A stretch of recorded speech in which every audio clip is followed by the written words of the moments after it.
Pozdravljeni. Kot dobro vemo, bo v sezoni 2026 na štartnem razporedu svetovnega prvenstva Formule 1 tudi uradno ekipa Audi. Ampak danes bomo skušali ugotoviti, ali jih bomo lahko klicali srebrne puščice.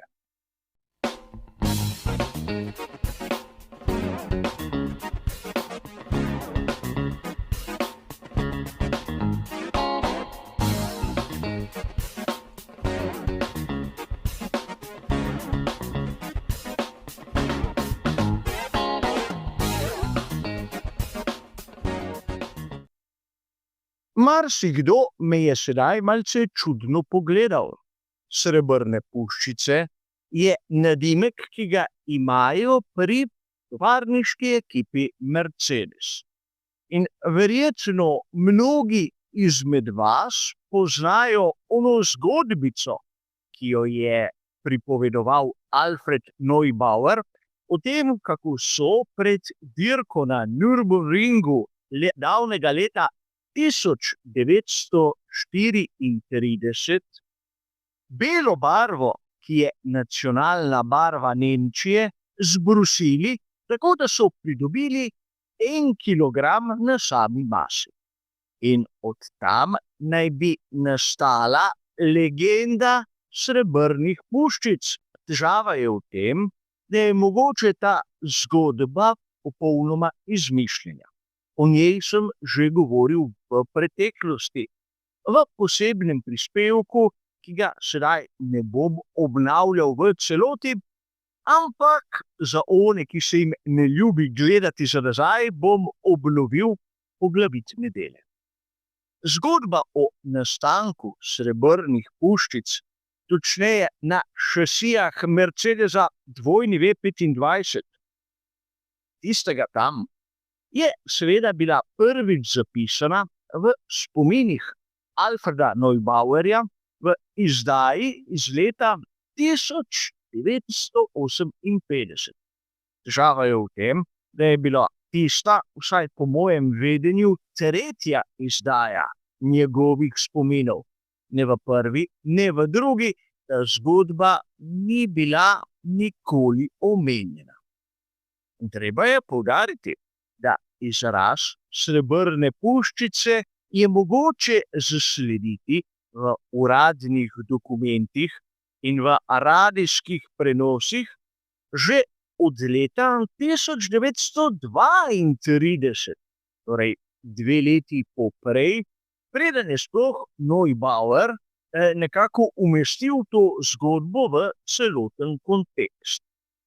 Če pogledamo stare fotografije in muzejske eksponate, bomo prav hitro ugotovili, da so bili tudi bolidi Auto Uniona srebrni.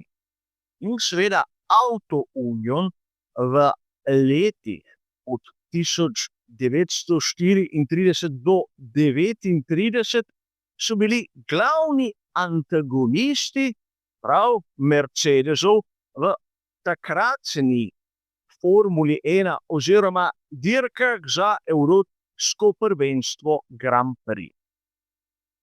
A sedaj se že porajajo določeni dvomi. Govorili smo o tem, da imamo prvega Mercedesa, ki je omenjen kot srebrn, že 2 leti pred tistim, kar pravijo, recimo temu, uradni viri. Drugič, leta 1931 je znameniti Rudi Caracciola zmagal dirko za Mille Miglia v Italiji v belem Mercedesu. Kako to vemo? Ta avtomobil je imel svoj poseben nadimek, beli slon. In sedaj bilo bi malce čudno, če bi bil beli slon v resnici srebrn, a se vam ne zdi? In kar je še bolj zanimivo, namreč iz dirke, ki jo omenja Neubauer, ne obstajajo nobeni dokumenti, ki bi potrjevali njegove zgodbe. Še več, obstajajo dokumenti, ki ga dobesedno postavljajo na laž. Takrat na progi v Nürburgringu je bila dirka tako imenovane Formula Libre, torej brez kakšnih velikih omejitev glede mase in barve enostavno ni bilo potrebno brusiti dol. Ampak obstajajo dokumenti o predhodni dirki, tisti na dirkališču Avus iz istega leta, kjer je izrecno zapisano, da so bili tam prisotni tako srebrni Mercedesi kot srebrni Auto Union. In Auto Union je seveda združitev 4 znanih znamk, ki so takrat imele svojo proizvodnjo na Saškem.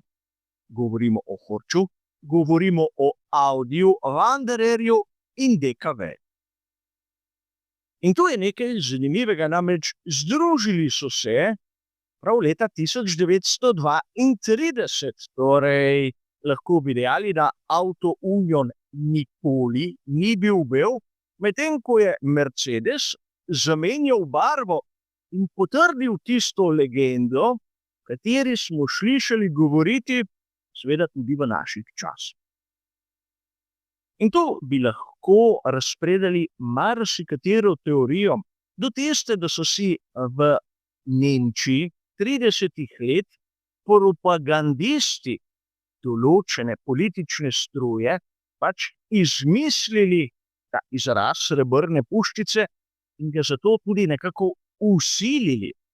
Če smo iskreni, vidimo lahko, da na primer BMW v svojih športnih programih je ohranil tisto izvorno belo barvo, ki zastopa Nemčijo. A vrnimo se k naši zgodbi. V naslednji sezoni bo Audi nastal iz onega, kar danes poznamo kot Sauber. Ampak srebrne puščice so nekoč bili tudi prototipi Sauberja, kar se malo kdo spomni. Če pustimo sedaj tisto predvojno dogajanje na miru, bi lahko dejali, da so se prvič pojavile srebrne puščice v sezonah 54 in 55, ko so pri Mercedesu nastopali v svetovnem prvenstvu Formule 1. Nato v poznih 80-ih letih, v tistih serijah C prototipov v vztrajnostnih dirkah, so prav šasije Sauberja, seveda z Mercedesovim pogonom, nosile ta nadimek. In kot zanimivost, ko so pri McLarenu zamenjali tobačnega pokrovitelja in imeli Mercedesov pogon, so tudi njih imenovali srebrne puščice, seveda do vhoda tiste danes nam znane tovarniške ekipe. Torej vidimo, da je zadeva precej zmedena in treba ji dodati še nekaj. Namreč mnogokrat novinarji, tako kot v 30 letih, se tudi danes dobesedno zgodbe izmišljujejo. Kolikokrat ste slišali, da imamo na razporedu rožnatega panterja, seveda po pokrovitelju, ki je prisoten, na primer v tem trenutku na Alpinu. Ampak marsikdo pozabi, da so rožnati panter imenovali tudi bolid, ki je bil takrat del ekipe Racing Point, današnjega Aston Martina. In to pomeni, da tisti, ki se je izmislil to frazo, enostavno išče pozornost, nima pa nobenega znanja. Sedaj, da odgovorimo, če se bi lahko imenovali Audije v prihodnosti srebrne puščice. Po mojem skromnem vedenju zagotovo ja, še posebej, če bodo imeli srebrno barvo v svoji shemi. In tu je treba dodati, da ko so predstavili uradno prihod Audija na tisti maketi, smo srebrno barvo videli, tako kot je bila prisotna tudi na njihovih vztrajnostnih prototipih ko so zmagovali serijsko na dirkah za 24 ur Le Mans. Torej, lahko bi dejali, da tisto rivalstvo iz časa pred druge svetovne vojne se bo lahko ponovilo tudi v svetovnem prvenstvu Formule 1. Namreč Audi je naslednica Auto Uniona. In seveda do tega preporoda je prišlo zanimivo. Tam v prehodu med 50. in 60. leti prejšnjega stoletja, ko je Auto Union lastniško izpod Mercedesa prišel v roke Volkswagna in seveda v nadaljnih letih tudi spremenil ime iz Auto Union v Audi. In če vzamemo v nekako obzir še to dejstvo, da je bil nekoč Audi del celo Mercedesa, dobimo še delček zgodbe več, ki nam pravi, da so tudi oni srebrne puščice, da tudi oni nekako lahko nosijo to znano ime, čeprav nam, navdušencem, so mnogi pripovedovali tisto zgodbo, ki jo je morda si nekoč izmislil Alfred Neubauer, enostavno zato, da je prodal več svojih spominov. Ampak Neubauer je bil znan po tem. Težava je v tistih, ki so to zgodbo neprestano ponavljali do tistega trenutka, ko je postala v navednicah seveda resnična. Ampak kar se tiče tega, upam, da zanimivega vprašanja, bo to vse. Hvala za vašo pozornost in nasvidenje.